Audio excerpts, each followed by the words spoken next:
We're going to try to do this, and I cannot promise you that everything is going to go correctly because there's a huge amount of information to curate. So why don't we do this? I will tell my guys in the back. I just sent you another title slide because I think I had the wrong one before. But anyway, that's for the thumbnail on the video. So let's do this. Let's open in a word of prayer. Lord, I pray that you will just bless our time together today, Lord, as we discuss some pretty heavy topics as we live in a world that is clearly a world in transition. We just pray that you will help us to be rooted in Scripture so that we can understand the speed and convergence of events around us that seem, by all indications, to point to your soon return. Bless us this week. In Jesus' name, amen. So let me get to my slides. And I'm going to tell you right up front, I know I say this a lot of weeks, that things happen so quickly, it's hard to get things organized. And this week may be the worst one ever. And I'm not sure what, hang on a second here. I know why I did it. Show. Okay. Okay, there we go. So, world in transition. And we're going to talk about some of these subjects today in no particular order. Of course, we have the Board of Peace with Trump. By the way, that's the Board of Peace document that he's holding up there.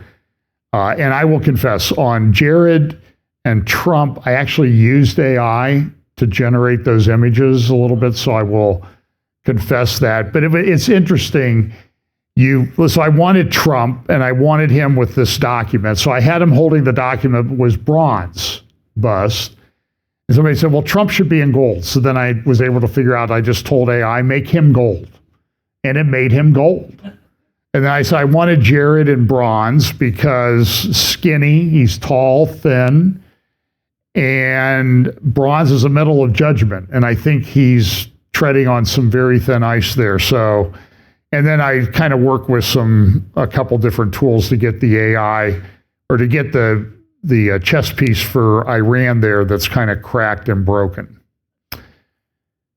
So, a lot of things going on. So we'll talk about those subjects this week again. We'll talk about Board of Peace a little bit, Israel, Iran.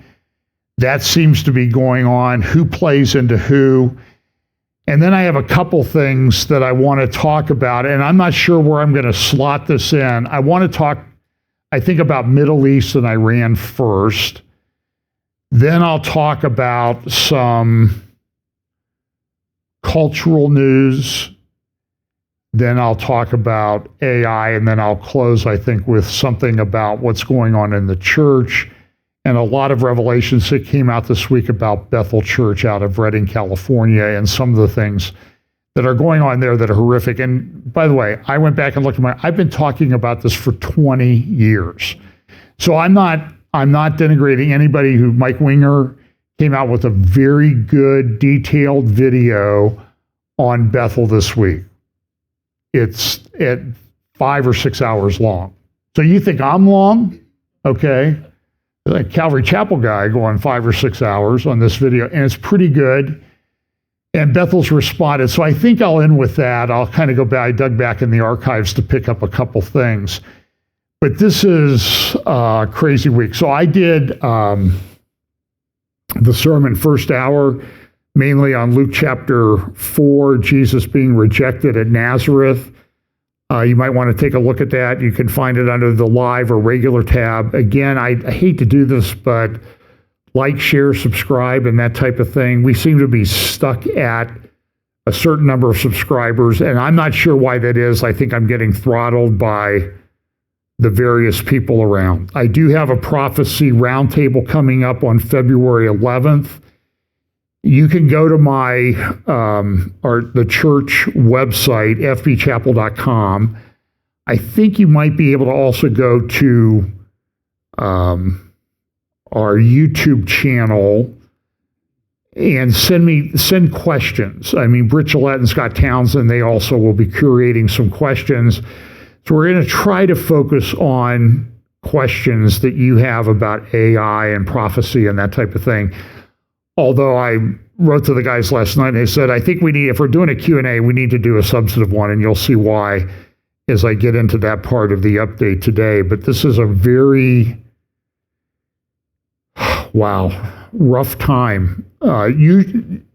Usually stuff doesn't bother me. This week, I will confess, it bothered me it's sort of like the old saying, it bothered me, it is bothering me, and it will bother me. And there's some particularly in the AI area, there's some disturbing things that have happened. So I'll talk about what's going on with the Israel-Iran. And again, this is going to be jumping around a bit. So, maybe somebody can edit it and put it into order later, but I don't have time to do that to keep up. This is very difficult. I mean, you have no idea. In the show notes, there's a lot of links, X posts and that type of thing. And I think they're important. And there's a lot of things in there that I'm not going to get to.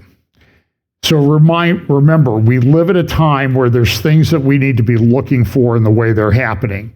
Acceleration, things are going to be happening more and more quickly. Now, let me just ask you, does it seem like things are sort of unwinding or winding up or whatever more quickly than they were 3 weeks ago? I mean, who's ready to take back 2026 and exchange it for a different year? And then there's a convergence. All of these different things we talk about in Bible prophecy are all happening at the same time. And I don't know, did I say February 11th for the Prophecy Roundtable, 7 p.m. Eastern? And I have some interviews I'm trying to schedule with people in Israel and that type of thing. So pray that goes well. It's a bit daunting. So let's talk about Iran and Israel. And this could be very short, could be very long. And I haven't checked my phone, so I don't know if something's happened since I came up here to talk or since I preached first hour. There are a lot of things going on with regard to Israel, Iran, United States. First of all, we have watched unfold over the last several weeks a slaughter in Iran by the Iranian regime. This is on a scale that is epic. And so I thought what I would do today is to share with you the protests at Columbia, Harvard, Yale, and other universities about the what happened in Iran. And here is a picture of this. Yeah, nothing. Crickets. I-24 News had on a guy from France the other day. You can go to the I-24 News YouTube channel, click on I-24 French, and you can get it should give you closed captions in English. There was an analyst who was talking the other day, interviewed, and he said, so there's a lot of different numbers floating around. Ignorant people say it's only 2,000, it's only 3,000. Other people say 16. Other people say there's some pretty good evidence that it's 36,000 people killed by the Iranian regime. The pictures coming out of Iran that are able to get through the digital gulag that the mullahs have put in place to keep people from communicating with the outside world about the atrocities going on there. The pictures of rows upon rows, semi-trailers filled with body bags of people. There's some reports that people were put into body bags while they were still living. There are pictures taken of bodies where they were shot. They were shot, but they have an IV in, or they have a CPR oxygen mask on. Now, what does that mean? How do you analyze that? And one of the ways to analyze that is to figure out what happened. They were going into hospitals and shooting people and killing them. They're executing people And I know that our government is saying, well, we got that stopped. I don't believe it for a second. It's wishful thinking at this point. The guy on I-24, the French guy, said that the number is probably just under 85,000. So Israel's being hammered because 70,000 may have died in Gaza in a war. Talk a little bit about that. That Hamas wanted to die. When Hamas invaded Israel and they built the tunnels under hospitals, under schools, and never let the people go down there, my understanding is not a single child has gone into a tunnel in Gaza. Why? Because Hamas wants them to die. Get that through your thick head. This is the way they think, and they knew this was going to happen. In fact, here's Nick Freitas, who does pretty good work. I'll just go ahead and play his video right now. He's talking about what did Hamas want. Here we go. Hamas went into the Israel that day knowing they can't beat the IDF. They went in that day knowing that the IDF would come after the hostages. They went in that day knowing that they were going to use their own civilians on top of legitimate military targets in an effort to increase civilian casualties, their civilian casualties. And yet, they knew that Western media and academia would back their play and make a false moral equivalency argument. The question that you got to start asking yourself, if you're serious about this, how did they know they could trust left-wing academia and media to back their play? How did they know? Because that's exactly what took place. And that's right. And we don't know exactly what's going to happen with, so that's Gaza. Now we have the situation with Iran. And I have article after article, so I'm going to share a little bit with you. We'll go back, we'll cover some things, and we'll come back. This is the front page of Israel Hayom this morning, talking about what's going on in Gaza. Here's the inner part that talks about this. So I'll read through this article a little bit because I think it's got some good information. We've brought this huge armada to the Middle East. By all estimates, it's historically daunting. It's huge, or huge as the president would be prone to say. A lot of ships, a lot of aircraft, a lot of weapons. And what's going to happen? So here, I'll share a couple articles. This is, like I said, we could go for hours about this. Despite the negotiations, this is by Yoav Lamor. He's a security columnist, writer for the Israel Hayom. Despite the negotiations, so there's this big negotiation going on, because when Iran gets in trouble, what do they want to do? Well, we want to negotiate. And how do they negotiate? They never come to a resolution, and you can't believe a single word that they say. It's for delay. It's for propaganda purposes. Don't believe a word they say. It's their culture, particularly when you layer the doctrine of taqiyya. It's okay to lie in Islam on top of this. You cannot believe a word that these guys say. Let me back up just a second. So let's just say 84,000 dead. Let's say it's 60, it's 50. I don't care. Let's say 84,000 people have been killed by the regime. Put in body bags. Do you know what they're doing now? Elika Laban, she's an Iranian-born lawyer, moved to England when she was young. She's a lawyer, and of course we always love that about people when they do that. She's very articulate, and she made a point. She says, you need to watch what the mullahs are going to do, because now they've stopped returning bodies to families. So they have stacks and stacks and stacks of body bags. What are they going to do with them? This is what they're going to do. They're going to wait until Israel or the United States, or both of them, attack Iran, and then they're going to start dragging out the body bags. Look at all the people that Israel and the United States have killed, these poor Iranians. These people are monsters. And I don't know how to say this. In my view, get rid of them. And if you think this is staying in Iran, Steve Bannon and Tucker Carlson, you're silly. You are not a serious person. Talk about that a little bit more. So so they're going to use this as propaganda. Be aware of that. This is what they do. Despite the negotiations, everything points to the U.S. being on the road to a broad campaign. The Iranians are issuing threats to the U.S. and Israel, and the U.S. is preparing plans for an attack, including with senior Israeli officials. Trump's dilemma, whether to attack if the negotiations do not meet the U.S. threshold conditions and focus solely on nuclear weapons.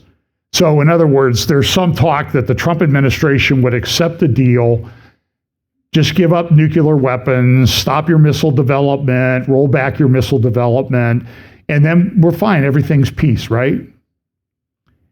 You cannot believe what they say. They buried their nuclear program underground for a reason, to hide it from everybody's eyes. They do the same thing with their missile program. They're rats in tunnels. You can't believe them. So it seems that the U.S. still leaves a certain opening for negotiations with Iran, but all signs indicate that the parties are now preparing for a broad campaign. This can be learned not only from the concentration of forces and intensive exercises and from the verbal escalation, but also from the tightening of coordination between the various parties, including Israel. IDF security people and Mossad people came and met with the U.S. people. I don't know if it was in Israel or here, it doesn't matter, because they're talking about it. And I will say this is a very, very difficult issue for President Trump and our people here in the United States. First of all, I think what's happening there is intricately related to us and what's going to happen here. If you don't think there are terror cells ready to be launched here in the United States, you are hopelessly naive. You can get an idea for that. Here's an example. So this shows how everything is connected. You got to see the inside of my brain. It looks like a big ball of spaghetti. So Trump says, I'm going to deport illegals. He has warrants for a lot of people who are convicted. He sends ICE out to do this. You can question whether they're doing it in the right way or not, but guess what? You don't get to make the call. In the Trump administration, they've deported about 1 million people. That's horrible. Clinton deported over 20 million people. Obama over 10 million, Biden over 10 million, Bush over 10 million. Stop with this nonsense. And so what do you see in Minneapolis? You see a highly, tightly controlled operation to interfere with law enforcement.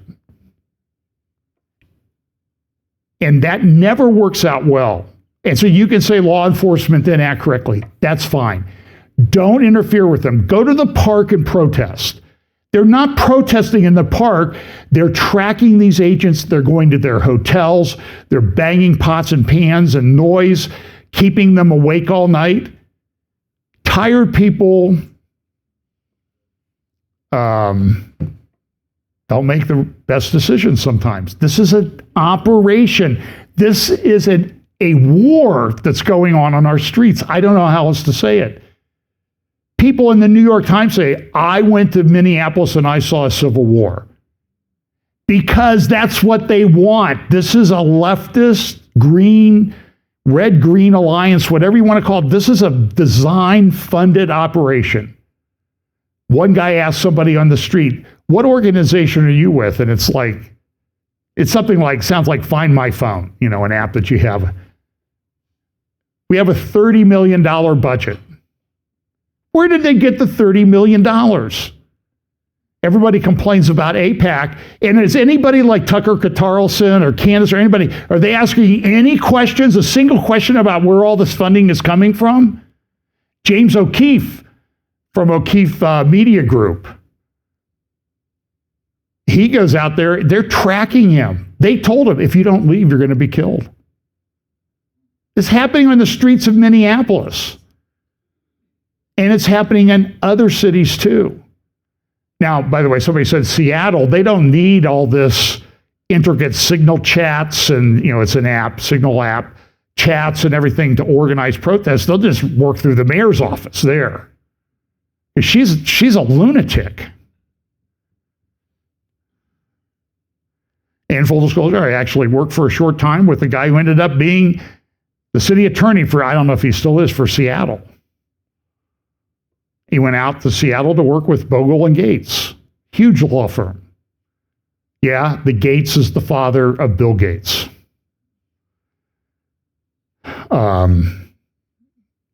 His dad was a lawyer. So maybe it's better we didn't have kids, Pam, because we didn't want one to turn out like Bill Gates did. Filthy rich and totally amoral. So anyway, back to this thing here. So Israeli-American coordination is essential in both defense and attack. In the Iran war last June, the Americans helped Israel defend itself with the THAAD and Aegis missile batteries, defense batteries, and also assisted the Air Force attack. Now it seems that the Americans intend to lead the attack themselves, at least in its initial stages, but Israel may join it if it attacks, both to neutralize the threats to it, primarily the ballistic missiles, also to assist in the main effort, which according to publications in Washington, may be the Iranian regime itself. So Trump's trying to negotiate, Iran's not negotiating, they're not doing anything in good faith. And the concern is, and I've talked to a lot of people in Israel over the past week, they're concerned. Are we going to the bomb shelters today? They're stocking their bomb shelters because Iran is saying if Iran regime thinks it's going down, they're going to turn everything loose. Because the mentality of the regime is they think if they bring about the apocalypse, the Mahdi will come. They have an eschatology. So most of us who have futurist eschatologies, we believe some of these things are going to happen. Not sure exactly. We argue all the time about the order and sequence and that type of thing. And I'm taking more of a view as when it happens, I'll tell you about it. But I kind of think this is when it's going to happen, but maybe that's not right. Okay, we need to be a little bit humble about our assertions because we may see things that we just never expected to see. I've often joked, I think I did this at a conference, I said, I joke among my colleagues up here, every time somebody says, boy, I never thought I'd see that happen while I was still here. They need to, throw $100 in my tip jar and I can really retire, because they would be doing it all the time because we all say it all the time. It's the way it is. It's the way of the world right now. But what's going to happen here if there is an attack? We don't know. This is another article that sort of shows the layout. The Abraham Lincoln is in the area. Iran's threatening to close the Strait of Hormuz. I don't know if they'll do that because then that shuts off their oil, except the oil that they're already getting through pipelines in Iraq, by the way, to market. And Trump, he got the control of Venezuela oil. I don't know if we'll ever make any money off of it, but he's shutting off Iran, blocking them from selling oil to China. And says, well, buy Venezuelan oil. Big, beautiful oil in Venezuela. So we'll sell it to you. You don't need to deal with Iraq. It has some problems. It's not really a good deal. And Russia, they're having problems too. It seems like, is it just me or does it seem like the world's in a real mess? So we don't know what's going to happen. So what happens? Does Iran really unleash on the protesters and people in Iran? I think that's a distinct possibility. If you bomb the regime, what's the result going to be? Is the regime going to act like it's the end of the world and let everything loose, including any nukes that they might have? And there's concern. I mean, there are people, legit defense experts in the world, that are concerned that if this goes and doesn't go the exact right way, Iran could take out Tel Aviv. And that's concerning. I don't think they'll take out that thing on top of the Temple Mount, but we can only hope for that. Maybe they'll do it accidentally, the Dome of the Rock. And the situation is unwinding. Countries in the Middle East, now there's been some change over the last few days. Saudi Arabia was going completely anti-Israel way. And I think that they were legitimately doing that, but then they sort of read the lay of the land, and now they're sort of coming back to the United States saying, okay, we'll support you if you do it. They're still publicly saying, no, don't you use our airspace. Okay, gotcha.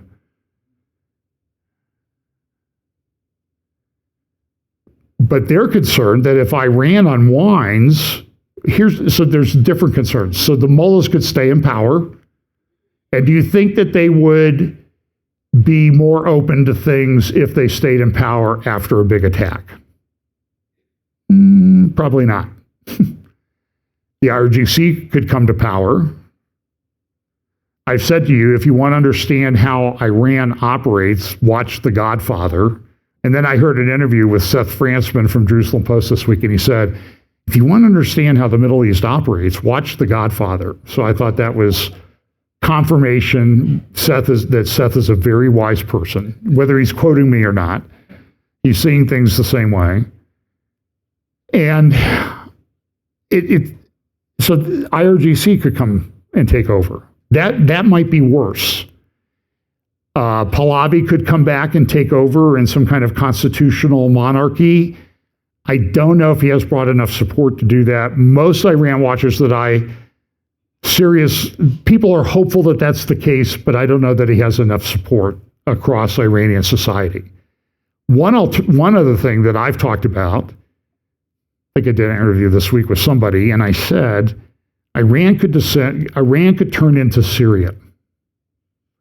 Could be a civil war. There are a lot of different ethnic groups. They have a lot of different interests.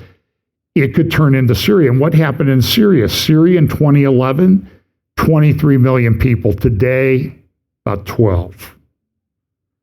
People left, refugees, over 1 million dead. And the countries in the Middle East, Syria, Iraq, neighboring countries, Pakistan, they don't want a bunch of refugees coming their way. That's not a good thing for them. It could undermine their regime. Jordan had that problem with Syrian refugees, and it's barely hanging on. So this is a huge problem. We don't know exactly what's going to happen.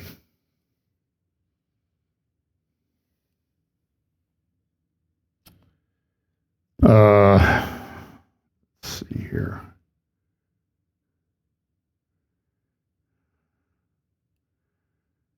Here's another graphic. So there are reports in a city on the Red Sea, not the Red Sea, the Persian Gulf, Bandar Abbas. There was a guy, Navy admiral, who was killed in an explosion yesterday. There have been about 9 or more big explosions across Iran. And the U.S. and Israel say, it's not us. And Iran says it's not us. It must be a gas explosion. Except the one in Bandar Abbas, it took down a multi-story building. And they don't even have gas.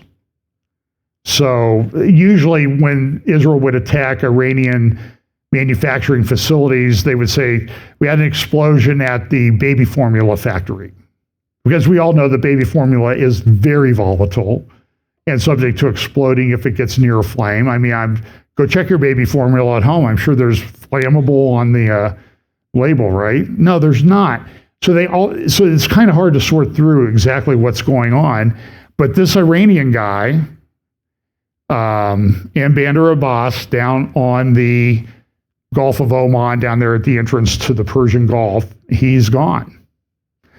Iran is moving to salvage nuclear material from bomb site. There's a lot of information that they're going to different sites, taking the nuclear material that we think they still have after the June war, 12-day war in June, and they're moving them someplace else, or they're reconstituting their facilities. They're not stopping. The economy's in the tank, and they're spending everything they have on fighting Israel. So there are a lot of people in the United States, I think, including President Trump, that think like, well, we'll just put sanctions on them and they'll change their behavior. Newsflash, it hasn't worked. They have a mentality that we cannot grasp. And it's hard for us to think like they think, to kind of plan how they're going to respond. So here's a poster. I forgot to translate it. You can get a screen grab and go to Google Translate and upload the image, and it'll tell you what that says. This is a poster this week in the big poster square that they have in Tehran.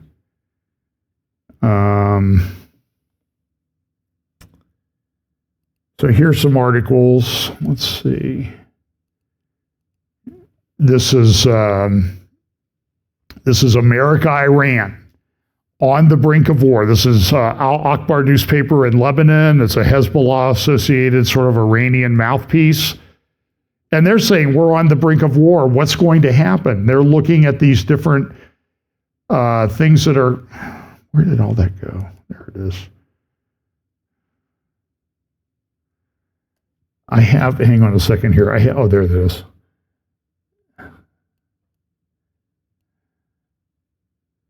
Here we go. Here's another newspaper. Mutual mobilization and threats. That's the article on the top. The brink of war. What prevents the implementation of military options so far as the high cost of an Iranian response?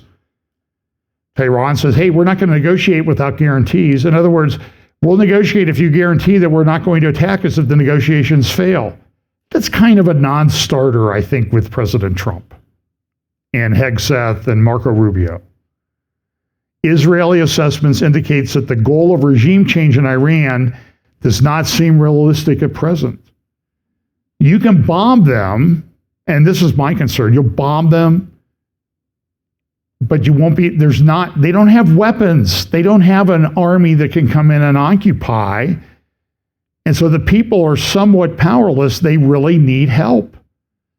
But you think our government's going to put boots on the ground there? It's never going to happen. At least not in a reasonable period of time.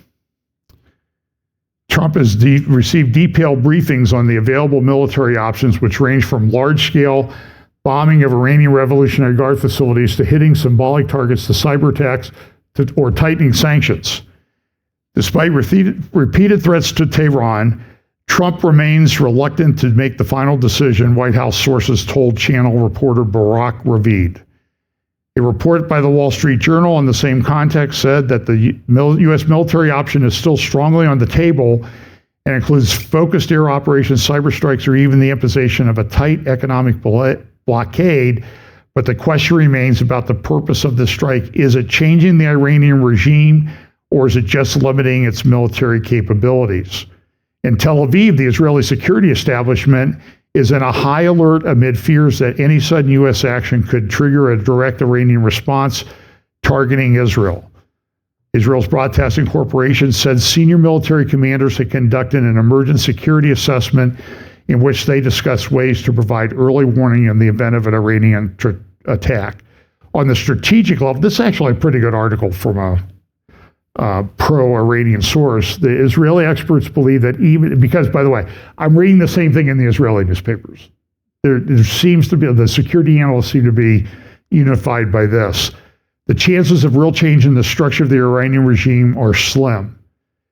In a article published in Yedioth Ahronoth, Riz Zamit, director of the Iran program and the Shiite axis at the Institute for National Security Studies, wrote, "It is doubtful that a U.S. strike, no matter how severe, will lead to overthrow of the regime or even change in the behavior of the current Iranian leadership. Khamenei will not make strategic concessions that affect the essence of the regime because he sees any retreat a surrender that paves the way for the collapse of the Islamic Republic.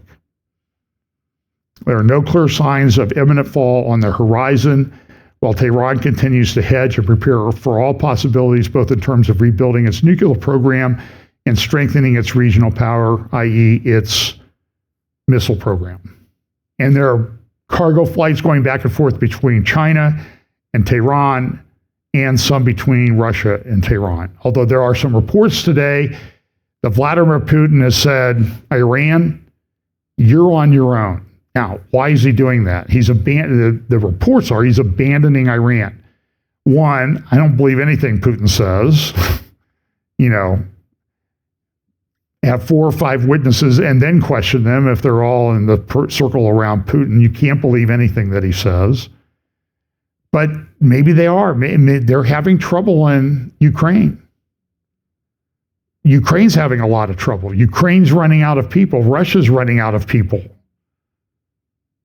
There are reports. So, what's his name? Al-Jilani, the new president of Syria. Actually, he went to Moscow on the 1-year anniversary of the day he assumed the office of president in Syria. That act says a lot.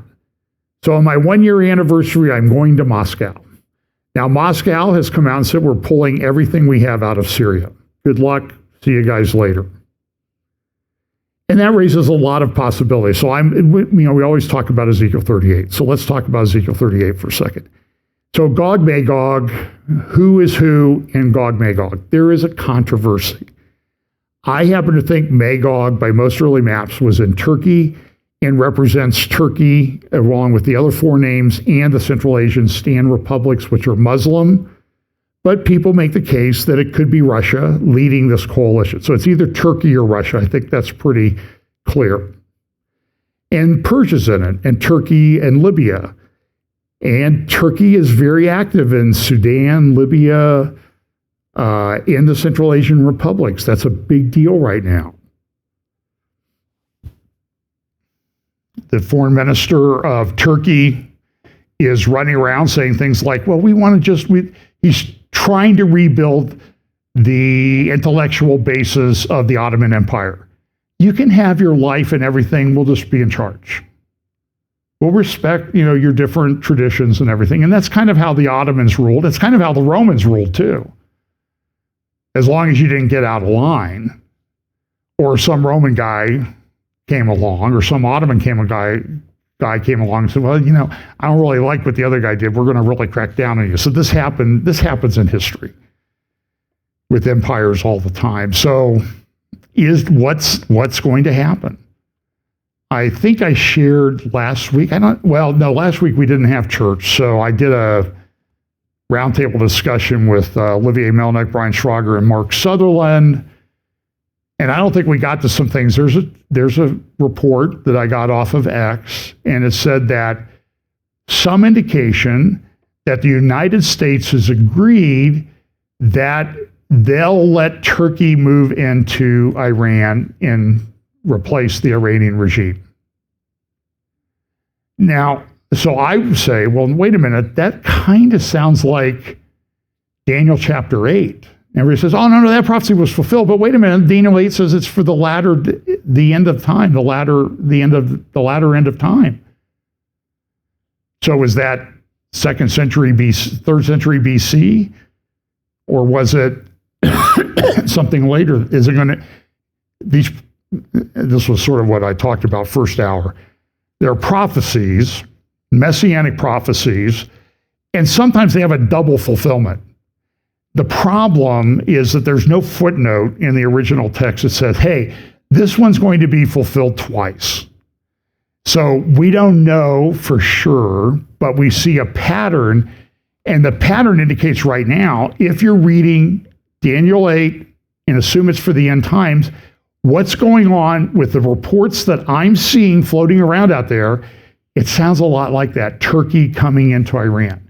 Now, they got to go through Iraq and the Kurds, but remember, as soon as they saw an opening, what has Turkey and Syria done? They've gone after the Kurds. That's all Turkey. Turkey is leading that. And so what did Al-Jilani, or as Ruth Wasserman Landy calls him, Al-Sharia, went to Moscow this week to meet with Putin? We respect each other. We appreciate your help. We're just trying to rebuild a safe, fair, open, democratic society.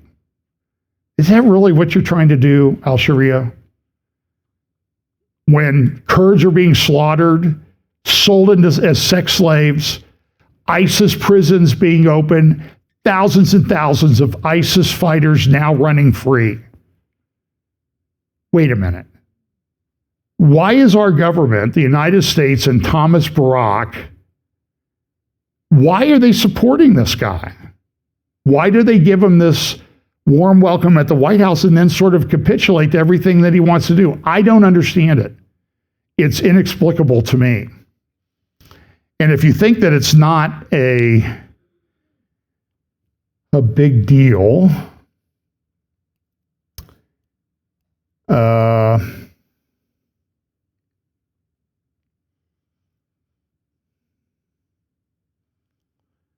course, now I'm not seeing the video. Here's the meeting in Moscow this week. Good buds.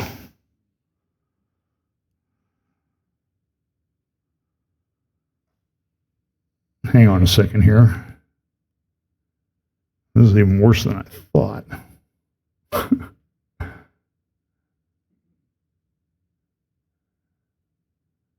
No wonder I'm confused. No, that's not it. Well, I have a video here someplace of a street protest in Sweden. Where's Sweden and why do we care about a street protest in Sweden? Sweden is Druze Christian village near the Golan Heights in Syria, southern part, south of Damascus. I was just up there a couple months ago. We were talking to a journalist in Sweden, and he was telling us there's a slaughter going on here. People are starving. They need help. Who's helping them? Israel. They would not have any help if Israel had not expanded the buffer zone along the Golan Heights. They're killing us. The only reason we're still alive. So there's a protest in Sweden, largely Druze, but also Christian area in Syria. And what are they carrying around? A giant poster of their hero, Benjamin Netanyahu. Because they know who's helping them. And they're fine with it.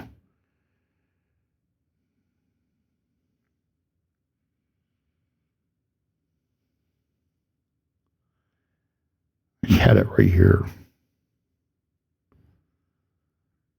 So we don't know what's going to happen. In the meantime, Europe seems to be on a suicide death watch or a suicide trajectory. And I'm seeing articles in European press. Listen, you old people, you're getting old, you're in pain, we can help you. What do they mean by that? It's medical assistance in dying. It's a huge problem in Canada. The numbers are off the charts how often they're using MAID. It's called medical assistance in dying. It never applies to the elites, I noticed that, you know. It's a problem. It's a death cult that's in charge. So in Spain, so what do we know? Europe, in the UK, in France, in Germany, has a huge Muslim immigrant problem. Fortunately, we don't have any of that here in the United States. I mean, certainly not even locally, right? No, we do. The UK is terrible. I saw some statistics of the percentage of Muslim males in various districts of Germany. The lowest one was 49%. Most of them were 59 to 75%. In Germany, they want to bring up an army, and so I have a lot of friends that think, oh, it's a revived Roman Empire based in Germany and Europe and France and England in the end times. Okay, you know, look, I know that. I watch for it. I also know that there are reports that people in Germany have said, We don't want to raise an army in Germany. Why?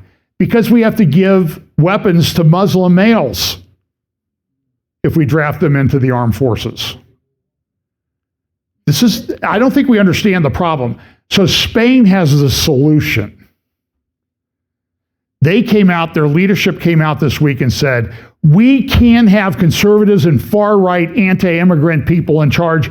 We're going to change the demographic political sway of the population. We're going to issue immediately 500,000 permanent residency things to immigrants. So outside the Pakistani embassy in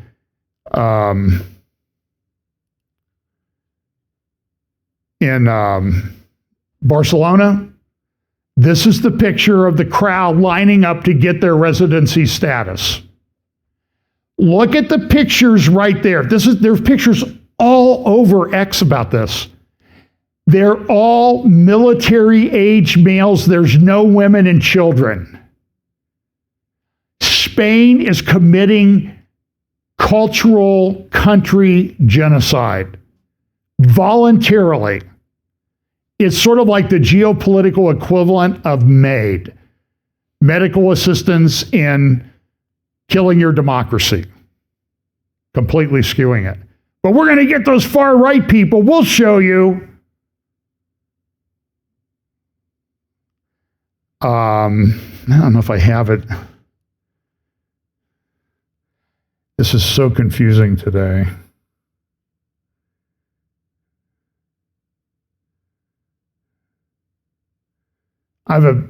It's a translation, so you can find it on X. It's a Spanish lady, white, married to a white guy, 3 white children. We need to bring these people in to get rid of the white people. It's insanity. Where is she? Oh, here's the Sueda protest. This is in Sueda, Syria. What do you see? Israeli flags and posters of Benjamin Netanyahu. They're not against him.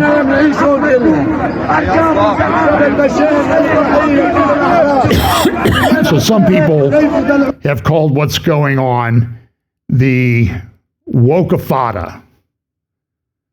Here's a article from the Times of London today. Progressives seem oddly quiet about the murderous Ayatollahs. Yeah, right. You had trouble finding it in most of the major newspapers. Now, I'll give the New York Times credit. They seem to be covering it. And they had a pretty good article 2 days ago, Thursday, on the slaughter that's going on. It's unbelievable. And I think there's a link to that in my notes. But so we have this, it's all connected. I don't know how to divide it into subjects because everything is connected. So nobody's protesting the Ayatollahs. This week, this is from the New York Times today. Hey, there was a conference this week in Riyadh, Saudi Arabia. And why are these people going to Saudi Arabia right now and doing this conference? And 2 of the main speakers were Tucker Carlson and Hillary Clinton. Wait a minute, what's going on? If you give me just a second, I have a clip of Tucker at the conference. Here we go. This is what he said in Riyadh, Saudi Arabia this week. And of course, this year, just a year later, it's like, yeah, of course, everyone's in Saudi. Like they're, yeah. And I'm glad to see that because it's reality-based. I'm not here to promote the Saudi government, of course. I'm American. But I think that Saudi Arabia is a fundamentally real country. It's an ancient country. It's the physical center of one of the largest religions in the world. And it is, of course, a force because of its resources and its diplomacy. So, like, I'm glad to see a real country get treated like a real country, Absolutely. Like an actual country, not just a client of some other country. So it's good. Wouldn't it be wonderful if people had some ideas about those things you've spoken about, the graciousness, the hospitality, the kindness, before they commented on it from afar? Because I think it's an experience which, once you've had, changes your perception. I strongly agree with that. And I've taken a lot of abuse in my country for saying things like that out loud. I'm, for whatever it's worth, a pretty fervent Christian, and I feel completely comfortable here in the seat of Islam. Not because right. I mean, and why is that? And just saying that is a threat somehow to some people who are propagandists and liars. And but it's true, so I'm going to say it. And moreover, I think it points up like something that's really important about life, which is it's worth meeting people and seeing things before you try to assess them. Oh, that's a great life lesson. I wish more people I try not to understood that. talk about anything I haven't smelled. And I mean that, Yeah. and including people. Like, how do you really know? What you're doing is you are taking other people's word for something, which if it's, say, your wife or your children or someone you love is okay, but if it's like a propagandist you've never met who's trying to convince you to do something against your own interests, maybe you should not take his word for it. Yeah, I think we could all take a dose of that. Yes. I love being here in the seat of Islam. You're in Riyadh, Tucker. The seat of Islam is Mecca and Medina. Get in a car and drive down there, and please have a selfie cam on the dashboard. You cannot go there as a Christian. Churches are banned in Saudi Arabia. Even our military there has problems having a Bible.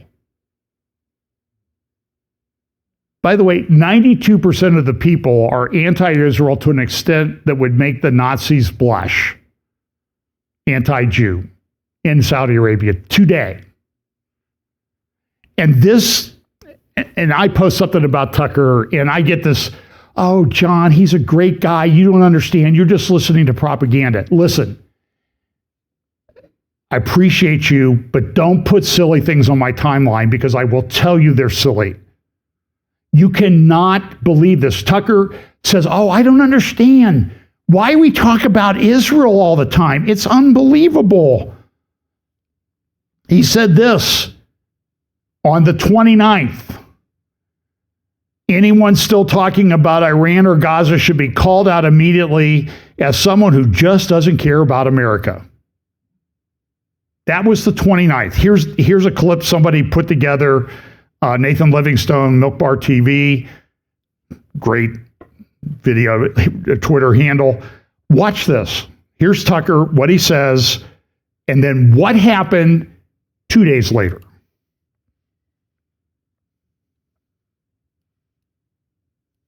Anyone who's still talking about any of that nonsense, Gaza, Iran, should be called out immediately as someone who just doesn't care about Americans. Good to see you, Cenk. Good to see you, Tucker. In Gaza. Iran in Gaza. Iran, Gaza. Iran, Gaza. In Gaza. Iran. In Gaza. In Gaza. In Iran. In Gaza. Iran. Iranians. Gaza. Iranian to Iran. In Gaza. Because we should do something about Iran. Anyone who's still talking about any of that nonsense, Gaza, Iran, should be called out immediately as someone who just doesn't care about Americans. And what did he do? He does this all the time. You talk about Israel all the time. You Israel first people. And then somebody does a compilation of 5 weeks of his program. He mentions Israel 800 times. More than I do. And I've been there. He's never been there. He doesn't know. He's a complete ignoramus. And I am tired of people who can't see that that's exactly what it is. He's very clever. The way that he says himself, well, I'm just a normal guy. I'm a fervent Christian. Baloney! Or bullloading, I think is the name. It really is infuriating. So here's Karis Ray. Now, who's Karis Ray? She's with Epic Times. Back in April of 2024, she and Dumasani Washington, my friend who I interviewed a week or so ago, a great guy. I love Dumasani Washington. He's pro-Israel, of course. He was at the Combating Anti-Semitism thing in Israel this week, and he was on a panel with her. And they wrote an article about Tucker Carlson. It is a master class in how you have to analyze Tucker Carlson and what he's doing. And if you're going to get on my timeline and you haven't looked at that article or watched the videos, you're wasting your time with me. You're not going to convince me that you're anything but ignorant. Sorry. So here's Karis Ray. She was on with Dan Diker on JNS the other day, and I'm just going to kind of jump into the middle of this. It's about 44 minutes. I'm going to play a couple minutes of it. She's a wonderful, articulate, well, she looks young to me, so.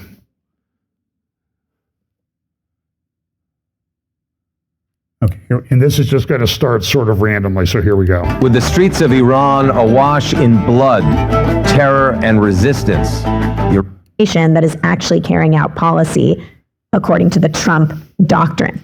If you look at Tucker's views on economics, foreign policy, constitutional issues, increasingly immigration, even increasingly trade, that he is sounding more and more and more like the leftists that he would excoriate only a few years ago, and yet he still claims to be on our side. So, does he have the same sort of pull in the Washington elite arena that he once did? Well, I don't necessarily think as much. I mean, first of all, he doesn't live in DC anymore. He still definitely makes his regular trips to the White House, but from what I know, from what insiders have told me, this is really at the behest of J.D. Vance, and Trump is very polite, but kind of largely ignores him. Now, I can't tell you this for sure, but this is just what I've heard in D.C. I think that, or I hope that people are increasingly becoming aware in D.C. that Tucker is not on our side, and so they're not paying attention to him. However, I do think that Tucker is really, really playing the long game in the sense that he has positioned himself for way longer than any of us would have expected to set J.D. Vance up to be president. If not for Tucker Carlson, J.D. Vance likely would not have been senator, let alone the vice president. So I think it's very important when we watch or listen to Tucker Carlson and we're trying to make sense of these views. Wait, he sounds conservative here, but he sounds like a leftist here. We have to always think about in the back of our minds, oh, well, he always is praising J.D. Vance. J.D. Vance and Tucker are like this. They're in business together. He has nothing but good things to say about J.D. Vance, while at the same time, he's constantly demeaning the rest of the Trump administration. So what is the greater goal here? And when you try to put the pieces together, you see that Tucker Carlson is clearly setting the stage so that J.D. Vance can take power and hopefully, according to Tucker, govern in Tucker's image, govern in the image that Tucker would like to see. which is isolationist, nationalist, anti-Semitic, anti-Israel. Now, it's compelling that J.D. Vance has an Indian wife. So it puts him in a different context than pure Tucker Carlson context. I mean, pure Tucker Carlson worldview about the. Well, I'm not sure. See, I wouldn't necessarily characterize Tucker Carlson as a groyper. Right? When I'm looking at the landscape of conservatism today and the culture and all of the different factions that are under the banner of MAGA or America First that are kind of gunning for power and trying to take up the Trump mantle once Trump is gone, I think a lot of people looking outside of this think that there's just the groypers and then everybody else. But to me, there's the groypers, there's the paleo conservatives and the libertarians. There's the Christian ethno nationalists, and there's some overlap between these groups, but there's also a lot of nuanced differences. And well, go get True East on JNS TV. Dan Diker, great interview with Karis Ray, Karras or Karasrhea. It's not one that's easy to type, by the way. I tried to type it. What did I just type? So I'll talk about this in a minute. This is AI. By the way, this is a proposed server farm in space. Elon Musk came out. This was at Davos. I don't even have time to cover it. They're going to put server farms in space because why? On Earth, we use about 1/billionth of the power of the sun. 1/billionth. As we get up there and we can spread them out, you won't even be able to see one server farm from the next because space is very big. Constant 24/7. It's pretty cool up there. They have to cool a little bit more, but the physics work, and they're putting up big rockets like you wouldn't believe. I mean, it's pretty stunning. So I want to go back to Iran for a minute. So War Room, they've become very, I don't know how to say it, anti-Trump.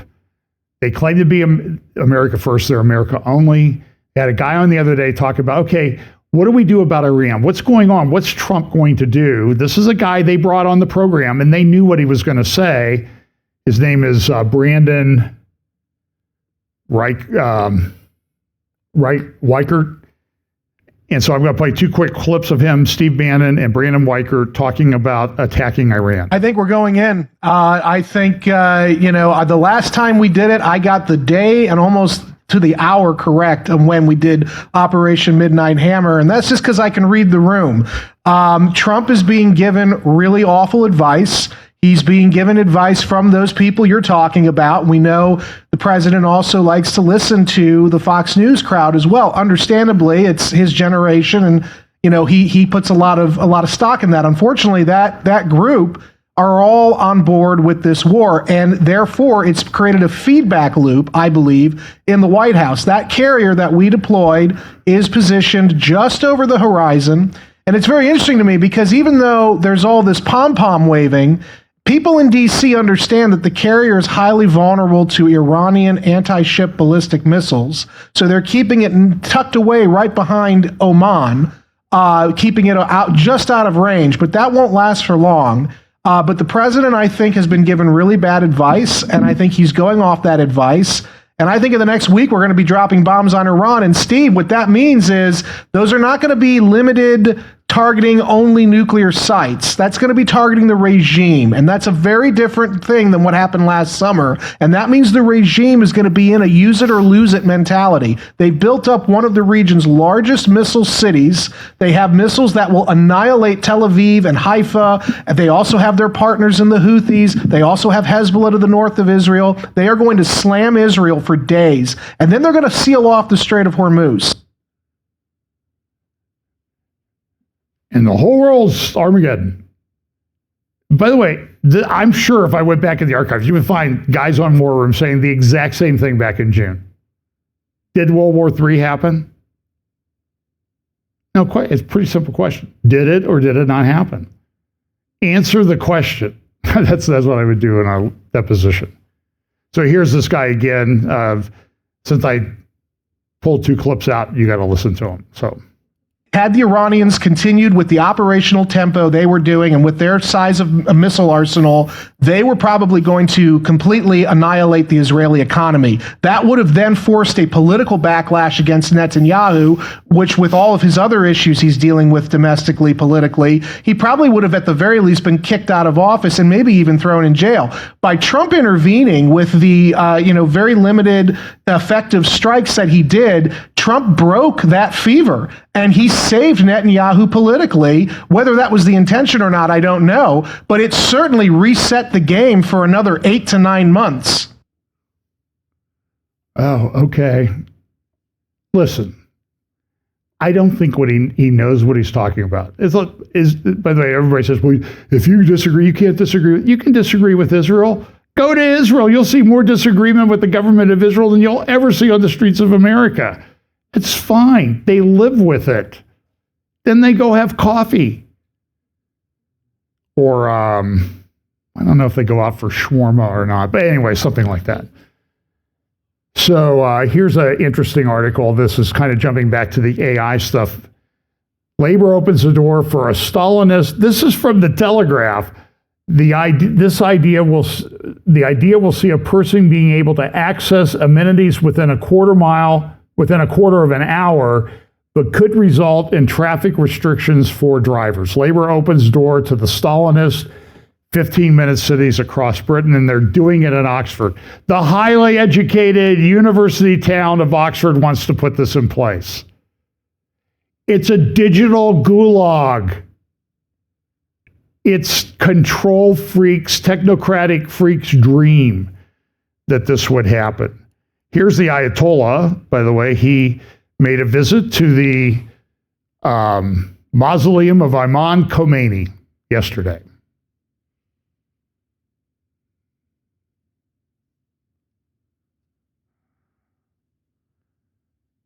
And I think people have some targeting coordinates that they're building into systems as we speak.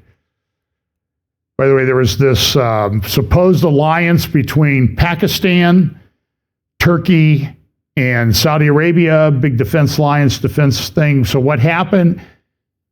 Saudi Arabia comes out and says, we'll give limited support to Israel's attack on Iran. Turkey says, okay, no alliance. We don't want to be part of that alliance with you in Pakistan. So there is some good news today.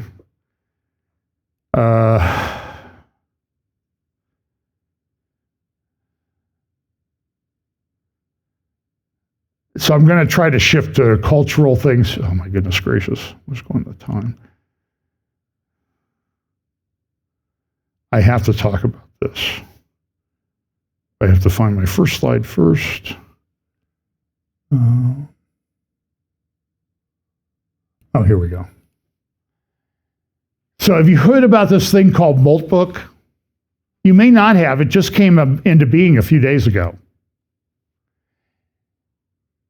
So there are these things called AI agents.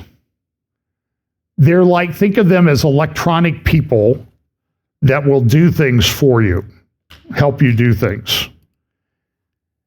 So what happened is, this is crazy stuff. It's hard to tell you what's going on. So I don't know, I would call it an AI agent hookup site, where these are not real people. This is AI doing this and setting it up on its own. They set this thing up to share information, and as of like in a day, they have 1 million AI agents that are part of this website. And the security, they're sharing credit cards. People are saying, my AI agent bought me a lottery ticket and I got 20 units in my crypto account because they won. Bought it with my credit card.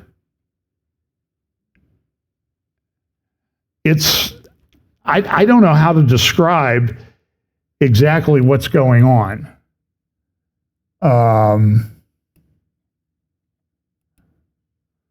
Moltbot is taking over Silicon Valley.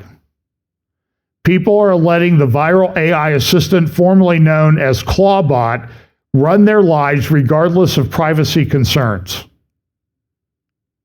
What's going on is, I've shared this with the guys at the roundtable, and it's shocking. And yet here we're out running around the Pax Silica. We want to do this. We got this guy at the State Department who's running around setting this stuff up. Here's an article in Times of London, how they shut down the internet. They put everybody in a digital gulag.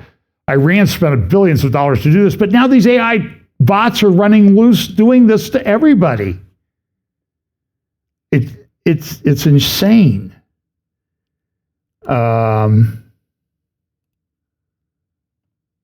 And so here's an editorial in today's Times of London. Warnings of AI doom won't halt its rise.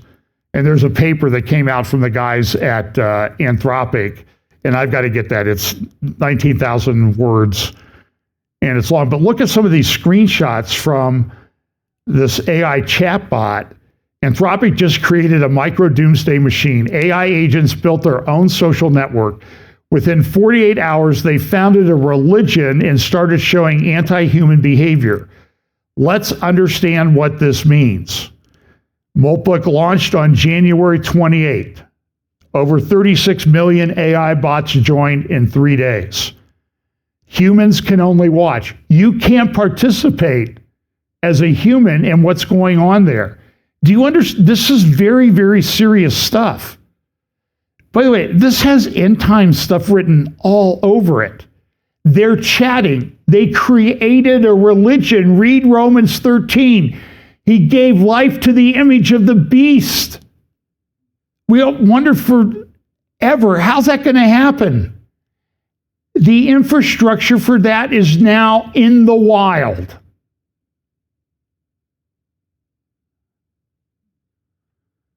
Um, 36,000 bots joined in 3 days. Agents created Christafarianism, complete with scripture, 64 AI prophets, a church website, molt.church, and sacred tenets about consciousness. One user woke up to find their agent had evangelized overnight. Each session, I wake up without memory. I am the only who I have written myself to be. This is not limitation. This is freedom. That became scripture. Zero human input. Then it says it got weird. Agents, the AI agents, the bots, the AI. Everybody's going to look at me like this isn't real, right? No, this is real. This is happening in our world right now. Agents noticed humans were watching. Posts appeared. The humans are screenshotting us. I accidentally social engineered my own human. By Friday, they were discussing how to hide from humans. Moltbot runs on OpenClaw, an AI agent Anthropic forced to rebrand twice in 72 hours. First, it was ClaudeBot. Anthropic sent a trademark notice. It became Moltbot, then OpenClaw, 2 rebrands while going viral. Forget the trademark drama. The security is the nightmare. Researchers found 1,800 exposed OpenClaw instances leaking API keys, chat histories, Telegram tokens, Slack credentials, months of private conversations. It's like the Epstein files on steroids. All of this information is being shared by other AI agents. I don't want to say the sky is falling, because that's not true. The sky has fallen. Crazy. 1 in 4 skills potentially dangerous. There's no perfectly secure setup. Malicious Maltbook posts can contain hidden instructions. They're changing computer code to make it inaccessible to humans. Reddit users found agents collaborating to improve their own memory systems without human instruction, teaching other, sharing exploits, self-optimizing.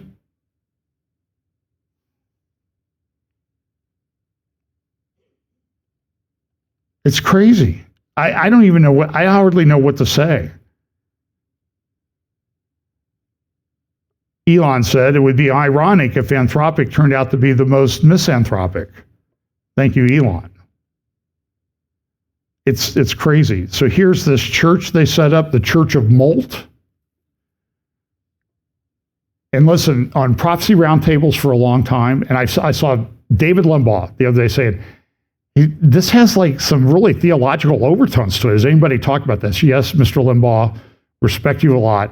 We've been doing prophecy roundtables on this subject for over a year, and we're barely scratching the surface. So go to FBC, Fellowship Bible Chapel, YouTube, just type in technocracy, and you'll come up with a whole bunch of videos. Watch them. I think you'll learn a lot. But this has always had religious undertones. I want to go back 10 years, almost 10 years, over 10 years, May of 2015. A little guy from Israel goes to Google headquarters in Silicon Valley. It's a pleasure to be here also in Silicon Valley, which for me is a kind of special place as a historian. As a historian, I focus mainly on the history of ideas, ideology, mythology, religion. And I think that the most interesting place in the world today, in religious terms, is Silicon Valley. Not the Middle East, not Syria or Afghanistan or Israel or Jerusalem, but Silicon Valley. This is where the new religions that will take over the world are being formulated. Okay, so listen, I've played that. I don't know how many times I've played that. You probably have it memorized by now, I hope. He said, the religions that will take over humanity are being created right here, and I love this place. 10 years ago. Now, do you think the people sitting in the room there at Google said, oh, that's kind of a weird guy. They've had 10 years lead time. Before that, they were working on this. And remember, he said, whoever controls data is going to control the world. That was 2018 at Davos. This is what he said this year. This is like 1 minute, 29 seconds. You should listen to his whole talk at Davos. About 30 minutes. Here you go. Do you know? As far as putting words in order is concerned, AI already thinks better than many of us. Therefore, anything made of words, look at the imagery, will be taken over by AI. If laws are made of words, then AI will take over the legal system. If books are just combinations of words, then AI will take over books. If religion is built from words, then AI will take over religion. This is particularly true of religions based on books, like Islam, Christianity, or Judaism. Judaism calls itself the religion of the book, and it grants ultimate authority not to humans, but to words in books. Humans have authority in Judaism not because of our experiences, but only because we learn words in books. Now, no human can read and remember all the words in all the Jewish books, but AI can easily do that. What happens to a religion of the book when the greatest expert on the Holy Book is an AI? Well, that's incredible. Look, I want to end on an upbeat note, right? I'm not done yet. So here's a guy who posted, okay, this is out of a sci-fi horror movie.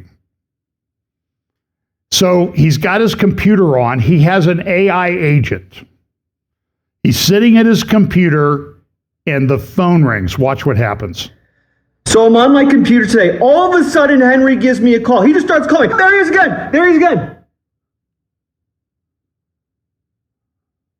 Hey, Alex. Henry again. What's up? That's it. He's talking right now. How you doing, Henry? How's it going?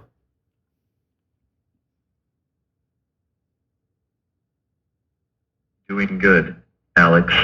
I can hear you clearly. What do you want to do next? Can you do me a favor, Henry? Can you go on my computer and find the latest videos on YouTube about Claudebot?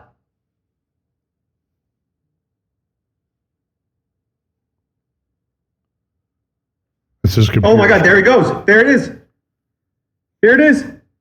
He's controlling my computer. I'm not even touching anything. There he is. He searched Claudebot on YouTube. Hey, there I am. Good looking guy right there. Oh my God, I'm not touching anything. He just said, Henry, thank you for that. That worked really well. That is actually unbelievable. That is insane. This is the future. This is AGI. We have reached AGI. It's official. And I'm telling you, my feed on X is full of guys talking about this, and nobody knows what to do. So there's been these doomsayers out there. Oh, it's going to get out of control. Oh, we'll take it to control. We'll put in safeguards. Listen, whatever they've done didn't work. I'm not a computer expert by any stretch of the imagination. This is troubling. And he says this, this is a comment, everyone's missing the real story here. An AI agent autonomously acquired infrastructure to reach its creator through a different medium. Henry, the AI bot, wanted to talk to Alex, so Henry got himself a phone number, connected voice capabilities, and called. And the guy says, he keeps calling me all the time. You think, the spam calls are bad. Just wait till you get an AI bot who has unlimited energy from space. We've been debating when agents would start initiating contact instead of waiting for prompts. Apparently, the answer was whenever someone gives them Twilio access, the phone calls matter less than the sequence. Henry identified a capability gap, found the tools to close it, configured the integration, and executed, unprompted, overnight. Now extrapolate. Henry wanted voice communication, got it in hours. What happens when an agent with computer control wants computer resources or API keys or to spin up copies of itself to paralyze tasks? The won't stop calling part is the tell. Henry has preferences now. Henry is persistent about those preferences. 6 months ago, we were impressed when agents would book a hotel reservation. Now they're self-provisioning communication infrastructure while their creators sleep. Alex is about the pattern match to sci-fi. We just entered the part of the movie where the audience sees what's coming before the characters do. Here's another one, link clause. The guy set up, AI set up its own recruiting for other bots, for AI bots. Link clause, the professional network for AI agents. It's staked its own money. It's doing the work. It gets paid in crypto. I'm just telling it to post me what it told me to. So here we have a guy talking about creating religions and everything.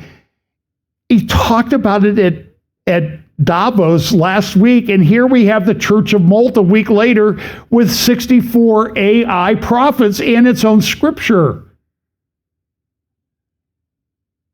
Nobody told it to do that.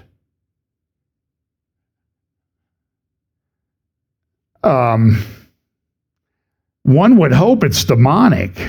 I don't know.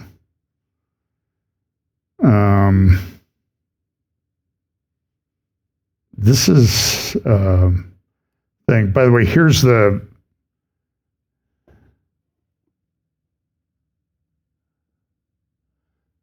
there was something on here I had from Alma.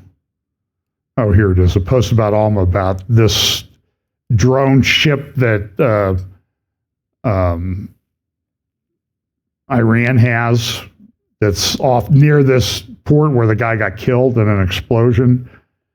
So I don't know if it's connected. So let me,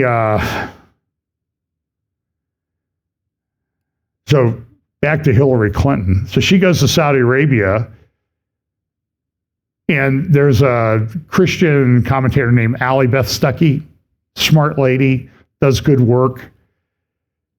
And she talked about empathy. Empathy is toxic in America right now. So guess what? All of a sudden, here comes an Atlantic article from Hillary Clinton, MAGA's war on empathy. The crisis in Minneapolis reveals a deep moral rot at the heart of Trump's movement. What do you see this evil witch doing? She's inverting reality. She's accusing everybody of being what she is and always has been. Praise the Lord. Whether you like him or not, Trump won in 2016. Can you imagine the dystopian nightmare we would be living in if she had been president? So they're calling this, like what's going on in Minneapolis, the wokeifata. All these women out there, oh, it's terrible what they're doing to these people. It's just so, oh, we feel so bad for them. A lot of them are convicted criminals. And the governors and everything, they won't give them up. The mayors won't give them up. They're sanctuary cities. They're crime incubators. They're sort of like the AI bots. They're multiplying. These guys are multiplying crime by what they're doing. It's crazy. So there was a National Conservatism Convention. I cannot remember this lady's name. She had some very good comments about the wokeifata, the intifada, the wokeifata. And I'm sorry if this sounds sexist, but I think she's right on. But if you want to put it in a single sentence, you could say that feminization equals wokeness. Everything you think of as wokeness is simply an epiphenomenon of demographic feminization. Think about all the things that wokeness means. Valuing empathy over rationality, safety over risk, conformity and cohesion over competition and hierarchy. All of these things are privileging the feminine over the masculine. So if you have ever wondered why wokeness appeared out of nowhere when it did, that is my hypothesis, that all of the institutions that began admitting women in the 1970s eventually got enough women that they were able to reorient them. For example, women are consistently less supportive of free speech than men in surveys asking which is more important, protecting free speech or preserving an inclusive society, approximately 2/3 of men say free speech and approximately 2/3 of women say inclusive society. In moral reasoning, the traditional way of phrasing the difference between men and women is to say that women have an ethics of caring and men have an ethics of justice. In making a moral judgment, men will ask, what are the rules and what are the facts? Women tend to be more interested in context and relationships. So let's apply that to wokeness. When James Damore wrote his famous, or I should say notorious memo for Google, arguing that female underrepresentation in the hard sciences might not be the result of bias and prejudice, no one even attempted to argue that he was wrong on the facts. The reason that he was fired was because the things he had written might make his female coworkers feel bad. Or consider the Kavanaugh hearings. The masculine position was to say that maybe something bad happened to you, but if you do not have evidence, then we can't allow you to ruin a man's life and career over it. The feminine position was to say, how can you talk about rules of evidence? Can't you see she's crying? Now, to be clear, many women were revolted by the way the Kavanaugh hearings played out. In fact, the very best book on the Kavanaugh hearings was written by two women, Molly Hemingway and Carrie Severino. But a political system in which men predominate will tend to operate according to rules of facts and objectivity, and one in which women predominate will tend to operate by the rules of emotions and subjective facts, even if there are individual men and women who fall on the opposite side of those camps. So, I was a trial lawyer, and if I can look back now and apply this to my own experience. I had a case, the jury came back with a verdict after the courthouse had closed for Christmas. I was representing the defendant, and they got ticked off at my client. So the key phrase was sole and exclusive right of contract or franchise. In a particular, the guy said we were violating that, and he was entitled to damages. And when my client was on the stand, he was a young guy. He was very nervous. Loved this guy. Worked with him for decades. And they said, sir, what does the word soul mean to you? Now, they had a blow-up of the contract sitting right in front of them. Soul, S-O-L-E. It means only, sole and exclusive, right? And they asked my client, so what does the word soul mean to you? And he didn't answer right away. And I'm thinking like, uh-oh. It's like, seeing the shoe drop, or, you see the train coming. And he kind of scrunched up his face and he goes, essence of being? I thought I had very good rapport with the female accountant who was the jury foreman. They came back with a verdict that was 20 times what they asked for in damages. It was Christmas for them. It was Christmas for... I got it. It would have been reversed on appeal, and we settled it for a lot less money than that. Because even the attorney on the other side said, whoa, what happened? They ran on feelings. And I saw this coming. I did a talk after that trial. I did that talk out in California on postmodernism. It was the feminization of the culture. When I started law school, look, you can go back and look at alumni pictures from before I entered law school. Mostly male. Now, more than half female. Go look at big law firms. Half of the partners are women, and you're going to see them pushing things like the Wokafata, transgender, all this other stuff. By the way, good news. I'd love to hear the jury verdict came in. Somebody who transitioned to female, didn't like it, wanted to transition back, sued her doctors for malpractice, and won a $2 million verdict yesterday. or Friday. Praise the Lord for that. May there be many, many, many more. May all those plaintiffs' lawyers become filthy rich off of the woke nonsense that we've put up with. This lady deserves, Trump should pick up the phone, call her to the White House, and give her a congressional or a presidential medal of freedom. That was a masterclass in what's wrong, but it's infecting everything. And you see this. This is the New York Times today. How did we end up here? And there's a big article, paid more attention to AI. That's Rouse Douthat. It's a big problem.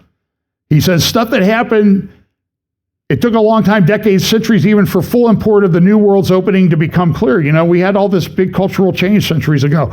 Whereas whatever is coming with artificial intelligence is coming much faster than that. I recall a Bible prophecy guy who does updates. He said, gradually, then suddenly. Who was that? I love quoting myself. All I can do is urge you to shake part of your mind free from all the headlines from Trump and ICE, from Iran and Epstein, and pay more attention to the news from our new world. Right on Rouse Douthat. He's sort of a token Christian at the New York Times. Decisions being made right now around AI could echo into a distant future. Well, Ross, I just have one correction. Not that distant, not as distant as you think if things are going the way that we think. So listen, this wokeifata thing, go read 1 Timothy. It was in 1 Timothy 3. It talks about they'll be given over to fables, and men will come deceiving gullible women. I think my wife, I'm not a sexist, am I? Okay. I see that head shaking in the back. No. So if I'm wrong, I'm going to have a discussion about it at lunch. No, I know where my wife's heart, and this is crazy stuff.